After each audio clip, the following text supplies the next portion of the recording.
Viewers, यह प्रभात exam YouTube channel का target prelims 2022 programme है। इस प्रोग्राम के अंतर्गत हम प्रत्येक दिन आईएएस परीक्षाओं में पूछे गए 10 प्रश्नों का संपूर्ण विश्लेषणात्मक संकलन लेकर प्रस्तुत होते हैं।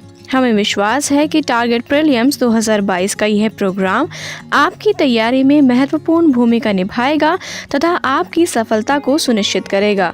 तो चलिए बिना किसी देरी के शुरुआत करते हैं आज की इस वीडियो की, जिसमें दोस्तों आज का हमारा सबसे पहला प्रश्न है, सुल्तान कुतुबुद्दीन ऐबक की मृत्यु कैसे हुई?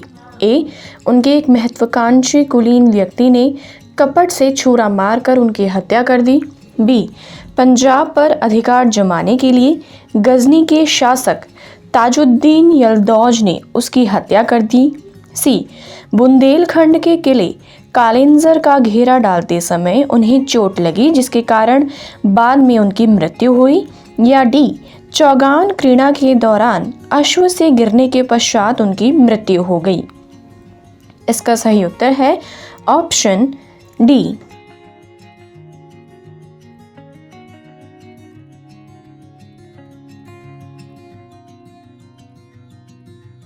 अगला प्रश्न, कथन, सालोम नरसिंह ने प्राचीन राजवंश को समाप्त कर राजवंशी पदवी ग्रहण की, कारण वे राज्य को और अधिक पतन तथा विघटन से बचाना चाहते थे।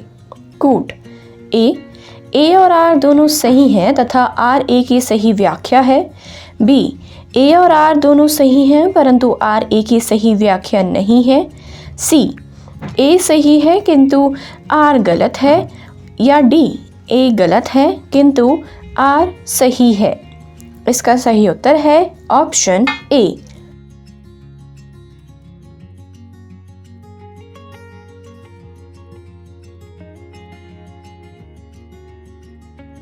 अगला प्रश्न, निम्नलिखित कथनों पर विचार कीजिए।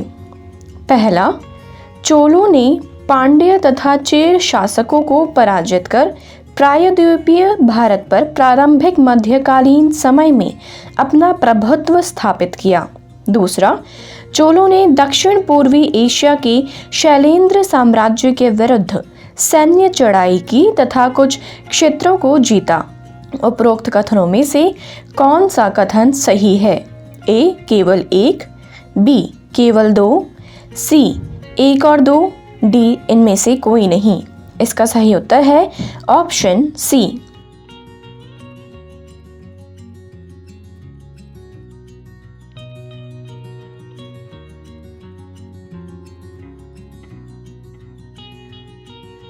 अगला प्रश्न, दिल्ली सल्तनत के तुगलक राजवंश का अंतिम शासक निम्नलिखित में से कौन था? ए, फिरोज शाह तुगलक। बी, गियासुद्दीन तुगलक शाह द्वितीय। सी, नसरुद्दीन महमूद। डी, नुसरत शाह। इसका सही उत्तर है ऑप्शन सी।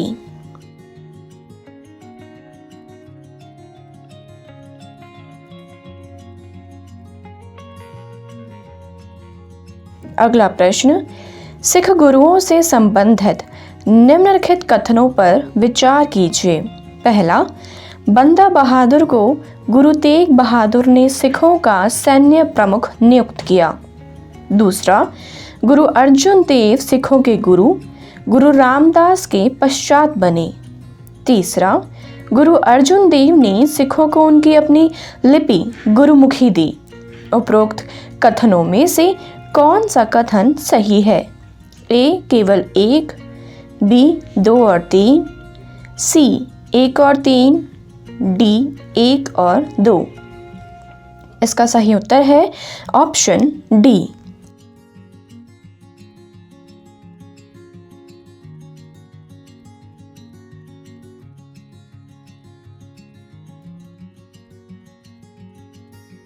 अगला प्रश्न, अहमदनगर के निजाम शाही वंश का अंत कैसे हुआ? ए, अहमदनगर को मुगल साम्राज्य में मिलाकर हुसैन शाह को आजीवन कारावास दिया गया।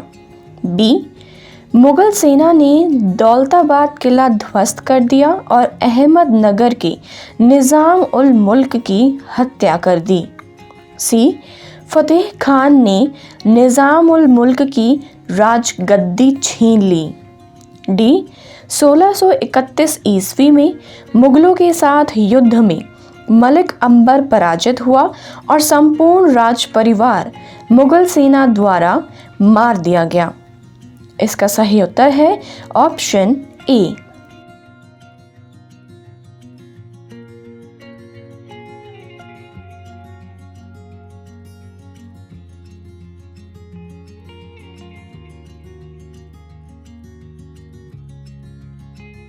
अगला प्रश्न, निम्नलिखित कथनों पर विचार कीजिए।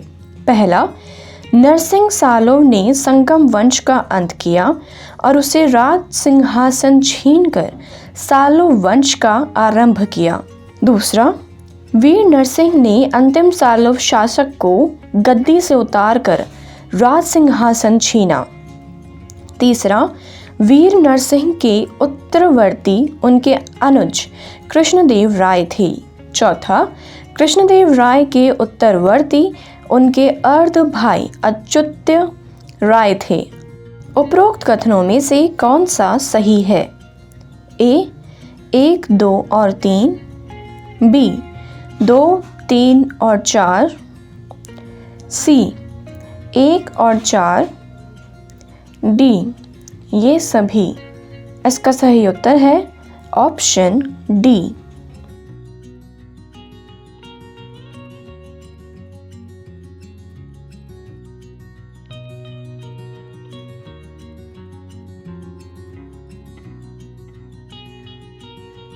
अगला प्रश्न, दिल्ली की राजगद्दी पर अफगान शासकों के शासन का निम्नलिखित में से कौन सा एक सही कालानुक्रम है? ए सिकंदर लोदी, इब्राहिम लोदी, बहलोल खान लोधी। बी सिकंदर लोदी, बहलोल खान लोदी, इब्राहिम लोदी।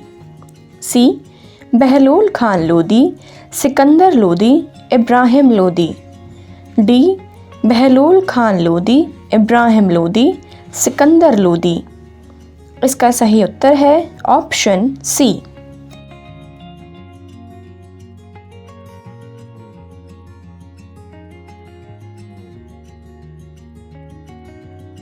अगला प्रश्न, भक्त तुकाराम कौन से मुगल सम्राट के समकालीन थे? ए बाबर, बी अकबर, सी जहांगीर, डी औरंगजेब। इसका सही उत्तर है ऑप्शन सी।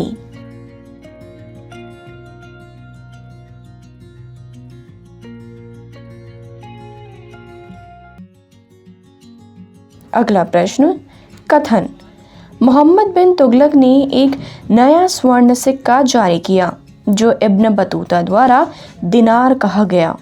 कारण, मोहम्मद बिन तुगलक पश्चिम एशियाई तथा उत्तरी अफ्रीकी देशों के साथ व्यापार में अभिवृद्धि के लिए स्वर्ण सिक्कों की टोकन मुद्रा जारी करना चाहता था।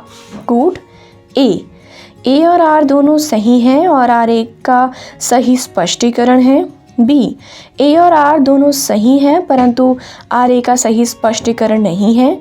सी ए सही है परंतु आर गलत है। डी ए गलत है परंतु आर सही है। इसका सही उत्तर है ऑप्शन सी। तो दोस्तों, यह थी आज की वीडियो। उम्मीद करते हैं आपसे फिर मुलाकात होगी प्रभात एग्जाम के यूट्यूब चैनल पर। तब तक के लिए नमस्कार।